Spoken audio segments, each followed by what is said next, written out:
Coming to you from North Atlanta Studios and brought to you by Mesmerize Media. It's the Advantage of Adversity podcast.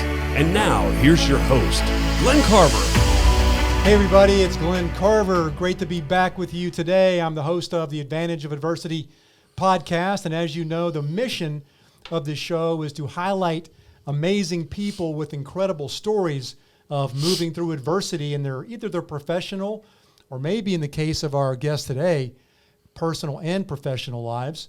And we like to talk about how they moved through their adversity and most importantly, how they made the decision to find the opportunity and maybe even the advantage in the adversity. So today I've got on the show Dr. Jack Llewellyn.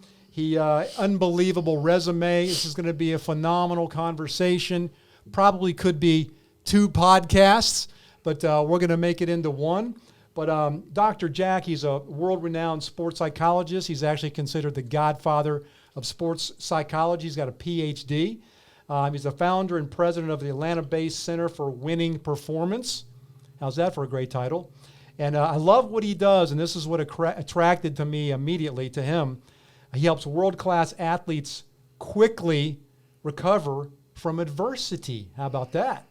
In order to become top performers. He's all about speed of recovery, and we're going to talk about that. His clients include, his first major client was John Smoltz, Atlanta Braves, back in 1991. He helped turn John Smoltz's career around, and thank you for that, Jack, because we got the record to prove it. NASCAR Hall of Fame driver Tony Stewart. He's got clients in Major League Baseball, NFL, NBA, NHL, the PGA, the USTA, and Olympic athletes. And this is cool. His newest client is the #1 pickleball player in the country, if not the world, a young 16-year-old lady named Anna Lee Waters. So just very excited to hear about his clients. He also speaks to major Fortune 500 companies like AT&T, IBM, and 3M. And he's written numerous books. We've got a few right here today. Get the Mud Out of the Water. Make life-changing decisions. I believe that's what he helps people do in situations of crisis. Tools for life's spiritual journey. 14 spiritual passages and life-changing tools. That sounds phenomenal. That would resonate with me for sure. That turned out fun. Yeah, it was fun. And winning sure beats losing. Well, that's for sure. Yeah. Winning beats losing all day long. That's the professional side of Dr. Jack. On the personal side, this is mind-boggling. It's unfortunate, Jack, that I've learned how many people were sexually abused as a child, and you've got that on your resume. You just survived not your 4th, 5th, or 6th, but your 7th stroke, and you got to stop having strokes. And you were diagnosed with MS. So, Dr. Jack Llewellyn, I'm jacked to have you here. Thank you for being on the Advantage. Oh, thanks so much. Of adversity. Yeah, I've been looking forward to it. Well, thank you. And when you walked in today, your left arm was hanging a little lower than your right. You walk like this, and I think that's because of that piece of iron on your hand. What is that monolithic ring you've got on? That's the 92 World Series ring. Over the years, we got 5. But that was always my favorite because it looks like a baseball. All the others have the A on it and the diamonds and all that, but I like this one. That's beautiful. Yeah, and kids like to look at it and take pictures with it and stuff. So sure. It's fun. Now, who won in 92? We lost to Toronto. Okay. Blue Jays in 92. And the year we won was against Cleveland in 95. We beat the Indians. Yes. That was fun. Remember it well. But I think if you ask guys who were on both teams, like the 91 Worcester first and the 95 team, I think the majority of guys would say the most fun was the 91. Okay. Because nothing was really expected. Braves win. They lost 100 games a year before. And when I got a call to work with them then, when you call me to work with a pitcher who's 2-11 at the All-Star break, you know the team's not very good. That was Smoltz. He wouldn't have been pitching that much. Right, yeah. right. Yeah, that was him. Bobby Cox called me, and he couldn't win. And so I took him golfing, and I thought if I can get him to mentally leave a bad shot and look forward to the next shot, we'll go to the stadium and we'll pitch, and we'll talk about leaving a bad pitch and going to the next pitch, as opposed to trying to not throw another bad pitch. Yes. It's like young athletes do that a lot. It's a real issue. And so I was trying to get him to recover mentally within 5 seconds, as opposed to between innings. And we worked on it every day, second half of the year, and he was 12-2. And the media, it's so fascinating to me. The media conjures up in their mind what you're doing. They don't have a clue what I'm doing. Sure. But they thought it was my red shirt. I wore it the first time he pitched, and he won, so why not? I wore it every time. It didn't mean anything. One night my mom called after a game and said, what were you telling John during the game? And I said, nothing, Mom. She said, every time you touch your cap, ESPN show a close-up, and they'd say, Dr. Llewellyn's giving him signals. Oh, gosh. Yeah. So the next time he pitched, we got together in the dressing room, and he comes out, and he warms up, and he steps off the mound and looks at me, and I step off and look. I stand up and look at him because I'm behind home plate, and he gives me the sign, and I give him the sign. ESPN's cameras are going back and forth, and it meant nothing. Right, that's great. And then messing with their minds. Yeah, and then a book just came out 31 years later. 100 things you need to know about the Braves before you die. Okay. And chapter 19 was about my red shirt. And nice. It meant nothing. It was to me, it was my program's common sense. If I can get a person or an athlete, if I can get them back to common sense, we can make progress. But I also understand when things are going wrong, common sense is the first thing to go. And we try to get creative. It's like corporations do creative problem solving, and all that does is create more problems. Quality circles, 360 reviews.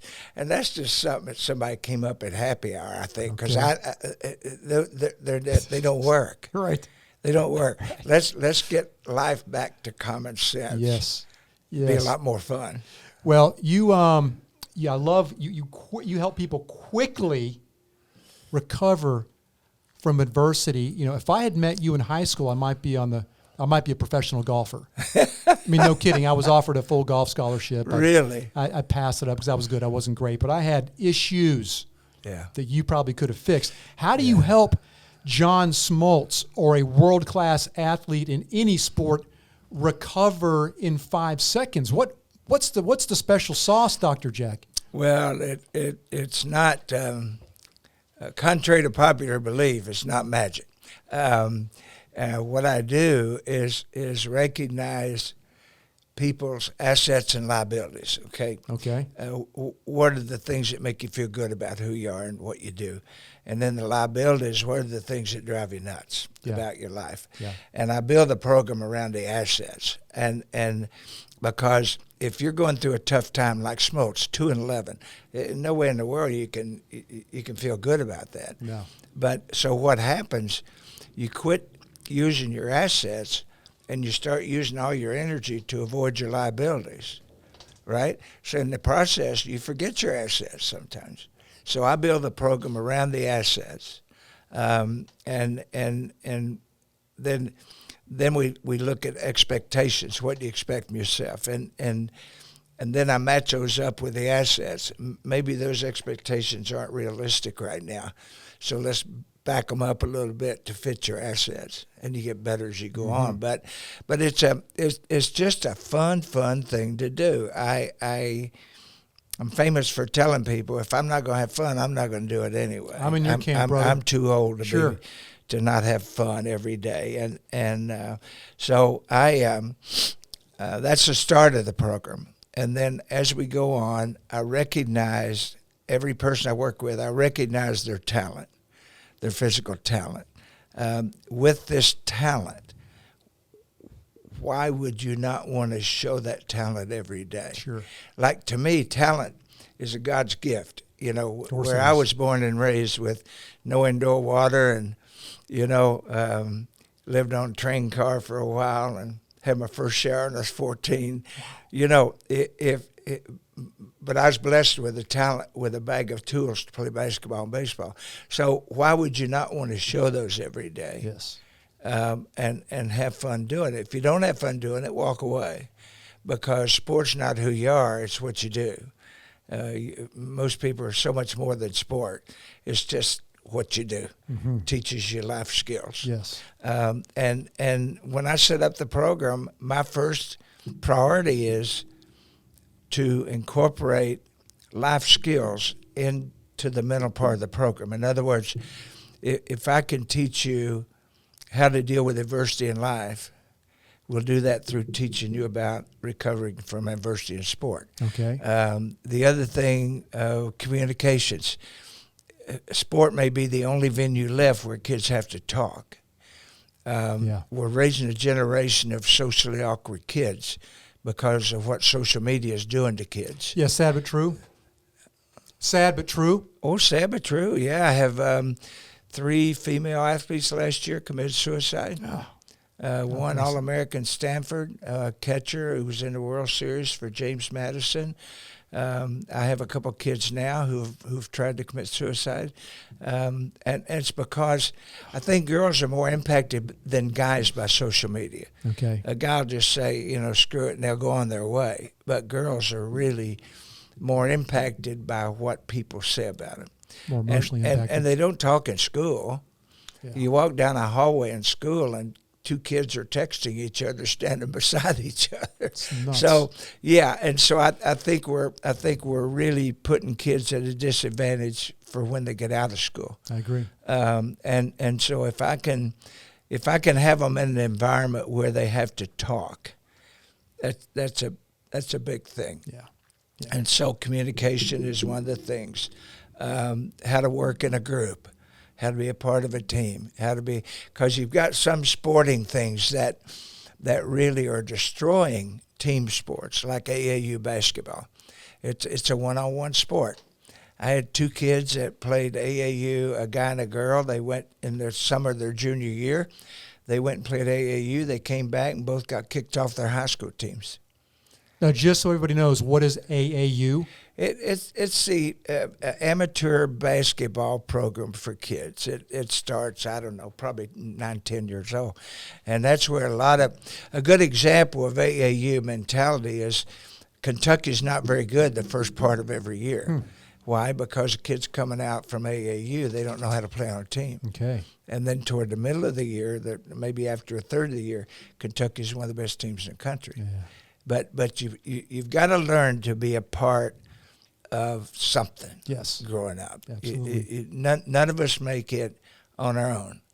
I think there's a plan. I think there was a plan for me, and I could give you examples of how. Do you mean a plan for your life or your career, or both? Both. I'd love to hear that. No question. It's like when I survived my 7th stroke, and the doctor said that nobody had ever done that before. And I said, well, I guess God's got some kids He wants me to work with here for another little while. So you're capping this at 7, correct? You're not going for 8. No, I'm not. The 7th one just wasn't as much fun as the other. And you can't talk. You know what you want to say, but you can't talk. That would be very tough for you. Oh, I'd go nuts. Last time they were asking me in the hospital where I was, and I couldn't tell them. I knew I was in the hospital. Then they asked me my name, and my son had apparently recorded. He was on the phone, and I told him Superman. Oh, gosh. So the nurses they just laughed and left the room. So they probably figured it's over for him. So, but I've had great doctors. I've had really wonderful, wonderful people who have helped me through them, but it's a scary thing. Yes. But I think I know why I've made it. Like, I had an automobile accident, and the police told the hospital if he'd been in any other vehicle sold in the world, he'd be dead. Wow! And what vehicle was that? It was a G500 Mercedes. That was your Mercedes that Deion Sanders loves. Yeah, right? Yeah. It was, because I'd just taken it back from my wife, because I gave it to her as a present, and she had an affair, so I took it back. Understandable. Well, it seemed to be the right thing to do. Sure. But my logic was when I made it was, it's good I married her, and it's good I bought it, and it's good she had an affair, I'd be dead. So you got to put everything in perspective. You know? I'm a massive fan of perspective. Well, that Mercedes saved your life. Yes, it did. I think you should get some commission from Mercedes. I agree with that. Yeah. So your program, okay, I'm fascinated with your program. Do you have a name for it? And how long is the program? And where do you start? What's step one of your program? It's different from any other program. I never work with an athlete per session. I never wanted to be perceived as a clinical psychologist, and where you sit and talk for 45 minutes and the bell goes off and we'll take it up next week. Right. I have conversations for 2-3 hours sometimes with athletes. Okay. I'm on the phone at 1 or 2 in the morning. Athletes call me. Of course, professional sports guys, they call me 2 or 3 in the morning because they forget where they are. Wow. Paul O'Neill, great right fielder for the Yankees. You mean because they're somewhere drunk, or they're just lost? No, a hotel's a hotel and a flight's a flight. Oh, got it. Just all runs together. Yeah, Paul O'Neill calls me one night at 2:30 in the morning with the Yankees. Hey, Jack, what you doing? I said, I'm taking a nap. What are you doing? He said, oh, my God, we're in Seattle. I said, yeah, you are. And you're going to be there 4 more days. Yes. So, but it's when I travel with the Braves, it was like that. You forget where you are. Yeah. It sounds like ICU delirium to me. Yeah. Oh, yeah. You've been through that, so it doesn't make any difference. It all runs together. Doesn't make any difference. But it's interesting. I never do a program per session. When I work with a kid, I work with them as long as they play. Okay.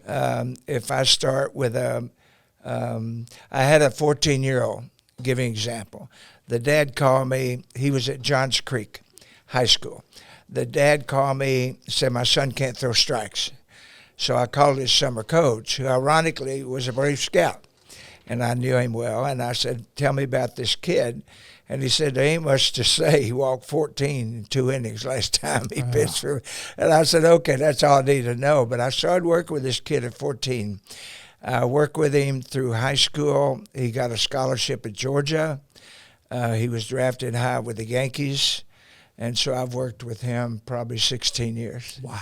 Do they just keep you on retainer, or is it a year-to-year contract, or what's your revenue model in your world? Professional sports, I don't really have a revenue model because I just like what I do. If I can pay my bills and eat, I'm fine. Yeah, amen to that. It ain't about money. Okay. But with professional athletes, I do it per year. With young athletes, I have one fee, and they pay that fee, and I work with them forever. Wow. And people can't believe it, but I said it pays the bill, so I'm happy with that. You got to have some unbelievable lifelong relationships. I got some wonderful. Paul O'Neill's the best athlete I've worked with in 50 years, with right fielder for the Yankees, and I haven't worked with him since 2001, and we still communicate. They retired his number last August with the Yankees. And he came from the Reds. Okay. And he called me up one day, and he said, will you work with me? And I said, no, I won't. I'm with the Braves. I can't do it. And this one was with the Reds. I knew him because we played him, but I never met him. And he said, well, you got to. And I said, well, tell me about your numbers. Oh, gosh. He said, well, with the Reds for 9 years, I had 267, 20 home runs a year, and we won a World Series. I said, Paul, that's pretty good. He said, I'll never forget it. He said, yes, sir, it's good in Cincinnati, but I got traded to the Yankees last night, and they're going to hate me. Okay. And I said, well, they hate everybody, so don't worry about that. That's just part of who they are up there. And I convinced the Braves to let me work with him. It took me a week. And finally, they said, okay. So that I started working with him, worked with him for 9 years, and on the mental side of hitting. I couldn't hit it with this table, okay? I was a pitcher. But I know mentally what you need to be thinking about when you hit, how to recover between swings and all that kind of stuff, like pitching. Sure. But it's hitting. And we probably talked every other day for 9 years, and he retired as the only Yankee in history to hit over 306 straight years. Wow. And they retired his number last August. It's been all those years, you know, and since 2001 since we talked. And the day after they retired his number, he sent me a note and said, "Thanks, there would have been no New York without you." Wow. And that's Wow. sweet because he doesn't have to do that. Yeah. He's a good guy. He and his Sure. wife been together since they're 5 years old. That's incredible. And Wonderful story. Oh, he's just what a gentleman and a caring, compassionate person. Yeah. That's phenomenal. So that's kind of an idea, gives you an idea of how long I work with him. In fact, I work with his son who played basketball at Furman. When people start calling me about working with their grandsons, I'll probably quit. Yeah. Well, you know, you've got tenure, That makes job me old. security. Yeah, that makes me pretty old. Well, I hope you're helping people when you're 100. You I just hope turned so. 79. I hope You look so. great. And Well, I feel good, you know, with the MS and all Yes. that. When I got MS, it changed my life. yeah, when was that? When were you diagnosed? 2004. Okay, in well, it's January. been a while. I was divorced in December of 23. I had that terrible accident, November of 83. In January of 2004, I was diagnosed with MS.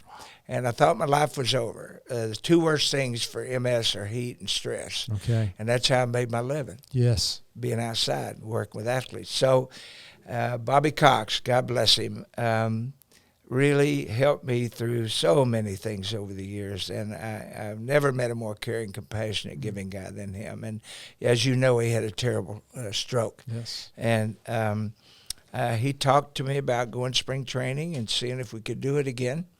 And I did. And we come back, and we've got a first week of April, we had a series at home. And I'm going up the steps the first night, and I heard somebody say, "Dr. Jack, is that you?" And I turned around, and there was a homeless guy at the foot of the steps. He had a big bag of cans on his back, and probably not as old as he looked. And I said, "Was that you?" And he said, "Yes, sir." And I said, "What can I do for you, man?" He said, "Nothing for me." He said, I'll never forget it, because the Constitution had done a big article about my MS in February. Okay. And he said, me and my buddies live under the Interstate 20 bridge, and we've lived there for a few years. Wow. And we read about your MS in February, the paper. And they sent me down here tonight to find you and tell you that we're praying for you, and we hope you feel better real soon. Incredible. And he disappeared. That's incredible. And never saw him after that. Godsend. Well, the next morning I woke up and I thought, you know, maybe God took 35 years to teach me to be good at what I do. Now maybe my mission is to help people outside sport. And the guy changed my life. The next month I started for 10 years. I went to 40 cities a year and talked to MS patients about their mindset, because MS has a suicide rate of eight times the national average. A lot of people don't know that. Did not know that. Then I'm speaking in San Diego, and a woman comes up in a wheelchair afterwards when I'm signing books, and she said, "Thanks." And I said, "Well, I'm glad you like it." She said, "You don't understand." She said, "I've been planning my suicide 3 weeks. And tonight you open my eyes, and I'm going to be fine." Unbelievable. And I looked down. You cannot put a price tag on that. No.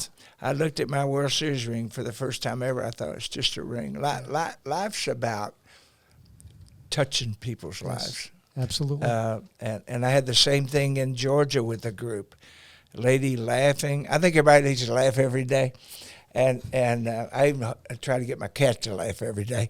And so I'm speaking to this group, and the woman was laughing and enjoying, and afterwards she came up and started crying, hugged me and started crying. And I said, "God, if I offended you, I'm so sorry." And she said, "No." She said, "I've been depressed with MS for 2 years, and tonight's the first time I've laughed in 2 years, and you taught me that it's okay." That's incredible. And that's one of the great moments of your life. Oh, right there. It changed my life. Sure. Basically changed my life. And then after that, I started incorporating life skills in all my programs. Yeah. And I just, I've never had a bad day. I don't know how many people can say that, That's but awesome. I've never had Well, that's a bad decision. day. That's a testament to Yeah. to who you are. Yeah, I just feel like I've got some more things I need to do, and Yes. that's the reason I'm here. Yes, So, we both do. Yeah. That's why we're having this conversation. Yeah. Well, I love it. Well, speaking of the heat of life, I've learned recently, really since I launched this podcast, that a lot of people that you'd never know have gone through sexual abuse as a kid. Do you want to touch on that briefly and what Yeah. impact did that have, and how did you Sure. how did you move through that adversity and become who you are today? It was tough. There were two men. I think I was 11, 12, and 13, or 10, 11, 12. One was my coach, and one was a teacher who had actually taught my mom in school. So they were both friends of the family, which is usually the case with abuse. But back then, you're talking country. Yes. And Tennessee. I mean, we're country folks. And if you tell your dad, if he believes you, he'll just go shoot the guy. Yeah. And then you lose your dad. So, or he won't believe you. So I never talked about it. And I tucked it away in my mind for 59 years. And there's an interesting story. You remember Joe Paterno? Of course. Absolutely. Penn State. Yeah, of course. Okay, Joe Paterno and his wife gave the library at Penn State like $3 million. So they're having a dinner to honor them. And they flew me up there to be the speaker. And I sat at the table with Joe Paterno, his wife, and Sandusky and his wife Unbelievable. for 3 hours. Unbelievable. And never would have known. And about 3 weeks later, I'm watching TV, and that story broke. And I sat there, and I cried like a baby. Your jaw must have hit the floor. It did. I just started crying because like the snap of your fingers, I can remember now roads, pictures, wallpaper, cars. I can remember every single thing about every single thing they did. Yeah. And it's a terrible thing to remember, but it's a blessing to remember because it takes a load off my heart after 59 years of storing it in the back. And now I can talk to kids who've been through it. Well, if that's not advantage in adversity, I don't know what is. It was just most things that are adversity, when you learn to recover from it, you'll be better than you've ever been. It's my favorite saying to athletes is, you never learn to fly around trees till you fly into them. Mm. That's kind of like back in the day in Tennessee, and you watch little birds in the trees on the front porch. You hear them yipping, and the mom feeds them, and she flies away. And then a couple of days later, they think they can fly. Sure. And so they flap their wings and hit the ground, and she'll be with them for 2 days there on the ground. And they fly into bushes and trees, and after a couple of days, they're gone. Yeah. But you've got to have that adversity. What happens, it's interesting, Glenn, what happens, a lot of athletes and people in general, I think, in business and in life, in relationships, people get complacent with what they got. They don't realize it, and it's a subconscious thing. They just get complacent. Sure. They're on a roll in life.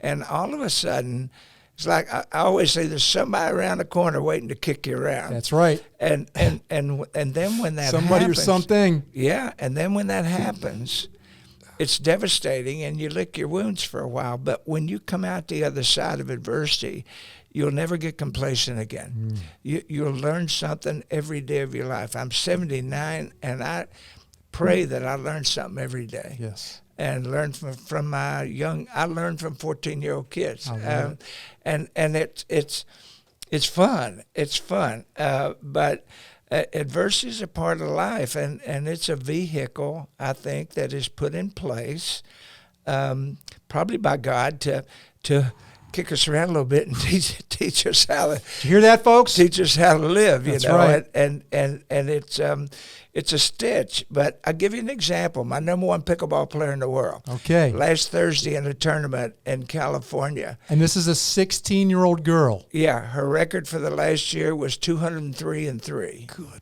Lord. Or I'm sorry, 203-2. So she didn't feel good that day. Playing singles, didn't feel good, didn't want to play. Too many tournaments in a row, Understandable. 4 in a row, and 16. That's tough. And a girl she practices with beat her, and it made the sports news all over the world that she lost a match, and you know, and it was good for her. Sure, it was good for her because she is on a roll. I mean. Most times anybody had ever won 3 titles in one day, like singles, doubles, and mixed doubles. A woman did it twice one time. Annalie just did it for the 19th time. Unbelievable. So I know it's not fun, but it's good for her. Sure. She's going to be better than she was, you know, and I can tell sometimes when athletes get complacent because they don't call as often. But I know that call's coming one of these days. When pain sets in, your phone rings. Yeah, and I answer it no matter what time of day or night. I get calls 2 or 3 in the morning, and things that I think maybe are not important, but it's important to them. And I want them to get it off their mind and get a good night's sleep. Yeah. So I always tell athletes, if something bad happens on Monday and you tell me on Thursday, I don't care. But if you tell me on Monday, I care a lot. Yeah. And it makes life fun. Well, you're a wonderful servant of people. I appreciate that. I admire that and commend that. And I appreciate that. That's why we're having this conversation right now. So tell me about some of your Olympic athletes that you've worked with. Wow, that's the cream of the crop. Yeah, I had a Canadian Olympic swimmer who now runs a swim program at East Atlanta Christian. Is that what it's called? Private school. They have 250 kids in their swim program. Wonderful kid. He swam at Auburn. And I have a girl who's going to be in the Olympics next year. She just set the junior Olympic world record in pole vaulting. How about that? She's a freshman at Kentucky. It's a fascinating sport to me. Yeah, she's good. It's incredible some of the people I've been blessed to be around. I had the number 2 dart thrower in the world. Makes his living traveling around Europe and throwing darts. Is he European? No. He was here and he was a pitcher and he hurt his arm, so he became a dart thrower. Wow, that's a good adjustment. It's a good pivot. Yeah. The only downside is that their competitions are in Irish pubs, so it can get out of hand in a heartbeat. No doubt. But I had the number one women's billiards player in the world. Who was that? She was a petite little thing, and it's not public, so I can't mention her name. But I just see there's certain threads that run across every sport, no matter what the sport. Okay, what are those? The difference in this athlete and this athlete is not talent. Okay, surprised a lot of people. They can all play. Sure. This one lets himself play. They don't try too hard.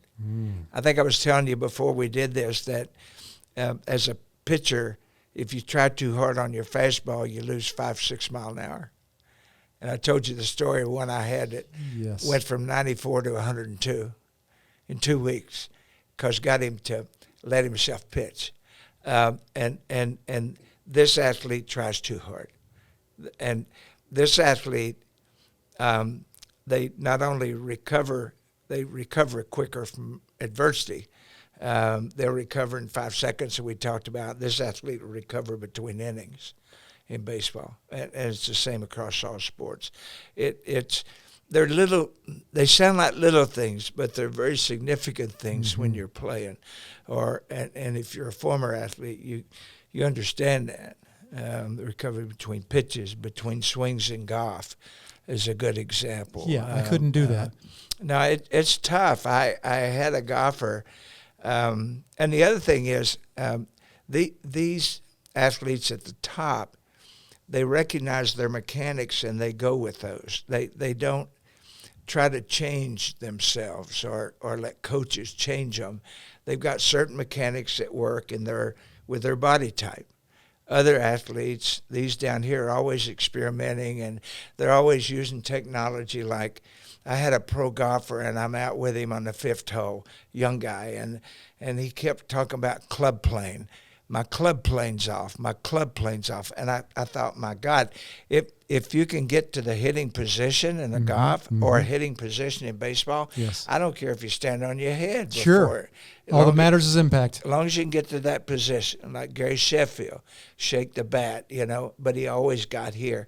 And I told the golfer, if you say club plane one more time, I'm going to kill myself, and you're going to have to haul my dead body around the rest of the day. Because it was driving me nuts. Yeah. Just hit it, and that's why I say that the better athletes let themselves play. I got a call one time, good example of this, probably from the best hitter in the history of baseball, maybe. You have my attention. Alex Rodriguez, A-Rod, was going to retire, and it was August, and he's going to retire with the Yankees. And everybody likes to go out on a good note, right? And he said, they're not playing me because I'm not hitting. And I said, Alex, I just happened to have seen him on TV. I said, you're trying too hard to hit. Why? Because you're going to retire. So you're trying too hard. So we put the thing in his mental bag that I'd done with Paul O'Neill. And I said, try that. And the next 3 nights later, I see him. And the first time up, he hits a line drive to third, which was good. I just want him to hit it hard. I don't care where it goes. Next time up, he hits it off the wall, and he gets a double. 5th inning comes, and I might just see him hit again. My phone rings. It's him. And I said, he's playing, for heaven's sakes. He's on the phone. Yeah. With you. Yeah, in the tunnel. It was at Yankee Stadium. I don't know if I saw his double. A damn movie. So it changes your whole perception of people. Unbelievable. From that moment on, I see him as a kid in a man's body. Yeah. He's just a good guy. Wow. And that's an incredible story. Oh, I've had a lot of people call me during games, and even coaches call me during games sometimes, and I'm watching them on TV. Wow. Yeah, it's so much fun because it's always, I don't know, it's just always been a fun thing I do. Oh, that's an understatement. You know what I mean? What's resonating with me right now is that all these people we put on a pedestal, they're human. Yeah. They're fallible humans. Everybody's just like, human. I had that winning should be losing. Well, that seems like an obvious title, but it's interesting. I'm just thumbing through it one time. I'm on a flight to L.A., and the guy next to me, a young corporate guy, he said, "Oh, it must have taken a lot of research to come up with that title," very sarcastically. And I said, "Well, I said, how many people work for you?" And he said, 150. I said, how many of them think they're winning when they're just the best of the losers? Mm. And we had a real quiet flight all the way to L.A. But yeah, sure. My point was, you tattooed sometimes if you've got a group of average to loser people and you're the best, does that make you a winner? Right. Or just make you the best of that group? It's all relative. Yeah, and I want to, if you don't play to win, don't play. I mean, I play to win every day. Yeah. I play to win by touching kids' lives, or sometimes adults' lives. I just did a program for a kids' team, and a couple of the dads came up and said, "Thanks, I've learned to be a better parent in your program." And awesome. It wasn't the intent of the program, but it's always nice, to hear those things. And so that's legacy. Well, my conclusion was I better be careful what I say. People are listening. Amen to that. Yeah. But it's just, I don't know anybody who's had a better life than I have. Wow. If God took me tonight, I'm fine with that. Don't do that, God. You need Dr. Jack. But I'm fine with that because today's been a good day. Yeah. And if we all looked at every day as being a really good day, because that may be the only one we got. Yeah. God, we'd be so happy, wouldn't we? Absolutely. Every day for me is so much fun. Well, and that's a decision. That's a decision you make every day. Yeah. And when I've been going through these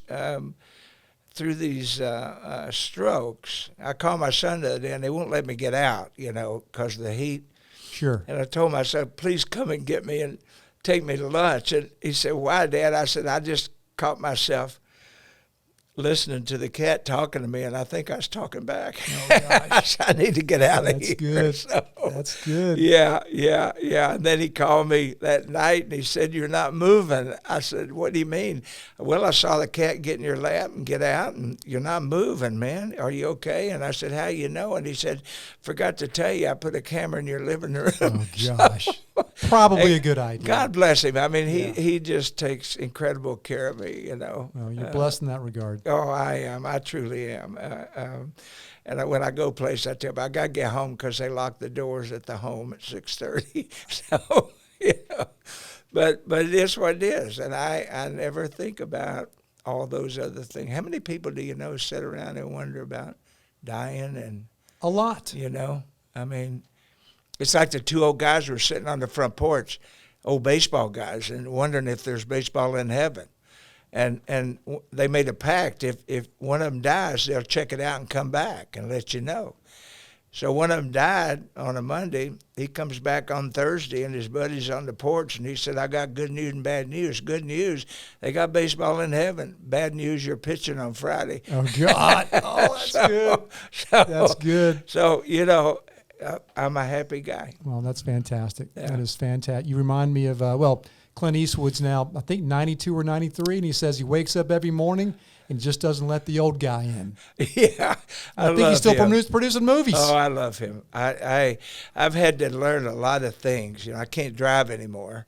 Hit so many people, and 8, I think. And I didn't go up on a sidewalk or nothing. I hit him in the back because with my MS, I see your lights, but the message doesn't get through to my foot. Got it. So I quit driving. Thank God now, every time I get in the car, thank God I can't drive because of traffic. And the other thing, as a result of MS, I can't read and write.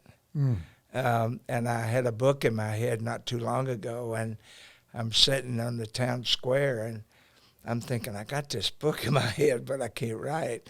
And I got a court reporter who's become my best friend. He's a wonderful guy. He's a grandson of George Gershwin, Wow. a great composer. That's phenomenal. He and his wife are both, of all things, they're both court reporters. Third most stressful job in the world. Oh, I didn't know that. Yeah. If they miss a couple words, they throw it out of court. Yeah. It's tough. That's pressure. Yeah, it's right behind That's right behind brain surgery and air traffic controllers. Air traffic controllers, Yeah, I knew that. yeah, they can retire after 7 years with 70% disability. Wow. Air traffic control. But Wow. it's interesting. He's a wonderful guy. He made this cane for me. He's a national softball figure. Let's show this cane. That's a heck of a cane. Yeah, when I got diagnosed with MS with the Braves, Danny had that made for me. And it's a real That's a conversation cane and piece. a defense mechanism. Yeah, it all in is. one package. It's fun. It's fun. And so I called him, and he came over 2 or 3 days a week, and they said the book turned out great. I don't have a clue what's in it, but they said it turned out great. It's called Common Sense Leadership. Okay. And then I got called by the United Kingdom to do an international blog interview on the book. My first thought was it sold one. Yeah. So anyway, and they don't have a real good sense of humor, some of those people. And it's going on and on. That's kind of fun. And then all of a sudden he said, on page 95 in chapter 4, you said so-and-so, can you expand that? And I said, man, I don't have a clue what's on 95, and I don't even know the title of chapter 4. Well, he got offended. And he said, I'll beg your pardon. And I said, man, I don't know how to tell you, but I can't read and write. And he hung up the phone. So the interview went from a 10 to a 0 in about Quickly. 20 seconds. Like a Led Zeppelin. Wow. But it was fun. It was fun. Yeah. But and now I'm writing a book called Common Sense Living. Fantastic. I'm going to get that done. And God willing, I'm going to do one more called Common Sense Coaching, because I think kids' environments need to be better. Yeah. Sport. Parents and coaches need to learn some things. Yeah. Yeah. Understatement. Yeah. Yeah. Well, Jack, this has been amazing. Thank you so much for your time and your wisdom and what you do for humanity. I think you're building your legacy right now. I mean, the resume is cool. What you do for all these world-class athletes is phenomenal. But at the end of the day, when we can help kids become better people, in my opinion, that's the cherry on top. That's where we gotta get to. I don't know how we get there, but we gotta get to. We're just we're letting things get out of hand in education. And I tell people, if my career is based on test scores, I don't even know what an A looks like. I've never seen one, but I